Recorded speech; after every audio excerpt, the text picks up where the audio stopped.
আজান দিলে চল আজান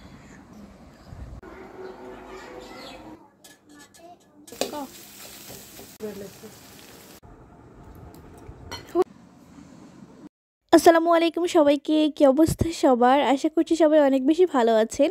আমরাও আলহামদুলিল্লাহ ভালো আছি।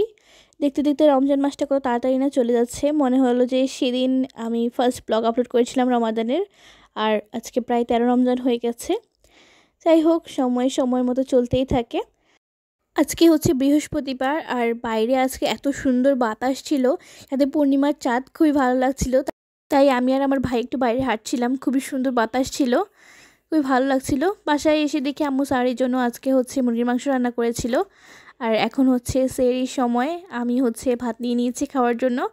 আমরা হচ্ছে প্রথমে একটু তরকারি দিয়ে ভাত খাই, তারপর দুধ দিয়ে ভাত খাই। তোমরা কারা কারা হচ্ছে দুধ দিয়ে ভাত খাও সাহরিতে জানিও। দুধ কলা দিয়ে ভাত না খেলে আমার সাহরি মানে কমপ্লিটই হয় না। আর এখানে হচ্ছে আমার ভাই আমাকে কলাটা ছুলে দিয়েছিল। আজকে আমার ছোটো ভাই প্রথমবারের মতো উঠেছে সেহরি করার জন্য, ও এর আগে কখনোই উঠে নাই। সেহরি করার পর আমরা 3 ভাই বোন মিলে এই যে আমার ক্লের খেলনাগুলো নিয়ে বসে বসে একটু দুষ্টুমি করছিলাম। আর একটু পরে প্রায় 5:30 বেজে গিয়েছিল আমরা কথা বলতে বলতে দুষ্টুমি করতে করতে। তাই ওরা দুজন শুয়ে পড়েছে, আমার 2 ভাই। আর আমিও হচ্ছে নামাজ পড়ার জন্য উঁচু করে চলে আসছি। এই তো নামাজ পড়ে ঘুমিয়ে গিয়েছিলাম। আর এখন হচ্ছে সকাল প্রায় 10:30টার মতো বাজে। সকালে উঠেই হচ্ছে বারান্দায় কিছুক্ষণ দাঁড়িয়েছিলাম। বাইরে এত সুন্দর লাগছিল, এই গাছগুলো একদম নতুন পাতায় ভরে গিয়েছিল চারদিকটা, যেহেতু এখন বসন্ত, চারদিকে নতুন পাতা। আমার ছোটো ভাই উঠেছিল সেই সময় রোজা রাখবে বলে, আর এই হচ্ছে রোজাদারের অবস্থা, সে রোজা রাখতে পারে নাই। ও ছোটো মানুষ, তাই রাখতে পারেনি। আমি ওকে ভাত খাইয়ে দিচ্ছিলাম, আর এই যে আমি গোসল করে এসে গাছটাকে হচ্ছে একদম ভালো করে পানি দিয়ে ধুয়ে দিয়েছি। গাছগুলোকে পানি দিয়ে ধুয়ে দিলে একদমই পরিষ্কার থাকে। আর এটা হচ্ছে বিকেলবেলা আমি হচ্ছে কিছুদিন আগে একটা ডেজার্টের রেসিপি দেখি, সেটাই আজকে এক্সপেরিমেন্ট করার জন্য আসছি। এখানে প্রথমে হচ্ছে আমি 2 কাপ পরিমাণ পানি দিয়েছি, তাতে হচ্ছে 3-4 চামচ পরিমাণ হচ্ছে অরেঞ্জ পাউডার দিয়ে, সাথে হচ্ছে 1 চামচ পরিমাণ আগার আগার পাউডার দিয়েছিলাম। দিয়ে হচ্ছে চুলাতে এটাকে ভালো করে ফুটিয়ে নিয়েছি। ফুটিয়ে নেওয়ার পর এটাকে ঠান্ডা করে হচ্ছে একটা বাটিতে সেট করে নিব। এই যে এভাবে সেট করে নিয়ে আমি হচ্ছে নর্মাল ফ্রিজে রেখেছিলাম, ফ্রিজে নর্মালে, বাট পরে হচ্ছে আমি ডিপে রেখে দিই। আর এদিকে হচ্ছে আম্মু হচ্ছে নুডলস রান্নার জন্য পেঁয়াজ, কাঁচামরিচ, টমেটো এগুলো সব কিছু কেটে নিয়েছিল। রান্না করার জন্য আলু, মাছ এগুলো সব পরিষ্কার করে নিয়েছিল। আর এই যে এগুলা হচ্ছে আম্মু চিলি ফ্লেক্স করে রেখে দিবে একেবারে অনেক দিনের জন্য। এগুলো দিয়ে হচ্ছে আমরা যে কোনো সময় ভর্তা বানাতে পারি।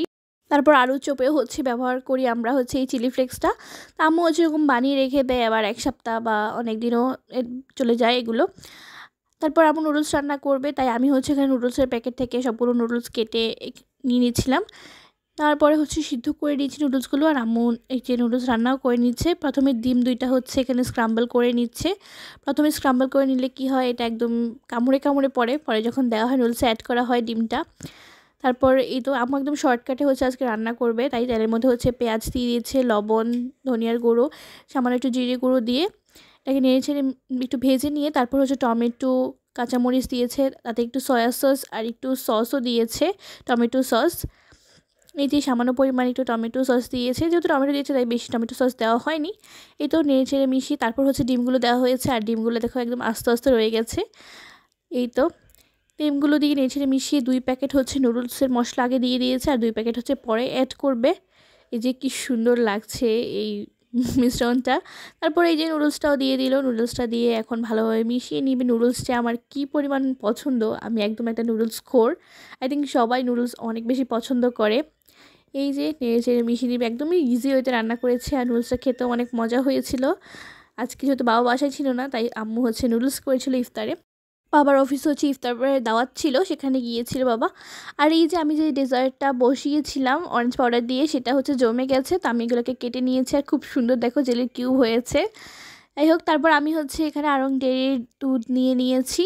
পুরো 1 প্যাকেট দুধ আমি এখানে প্রথমে নিয়ে নিয়েছিলাম। তারপর এখানে হচ্ছে 1 চামচ পরিমাণ আগার আগার পাউডার দিয়ে এখন ভালোভাবে মিশিয়ে নিচ্ছি।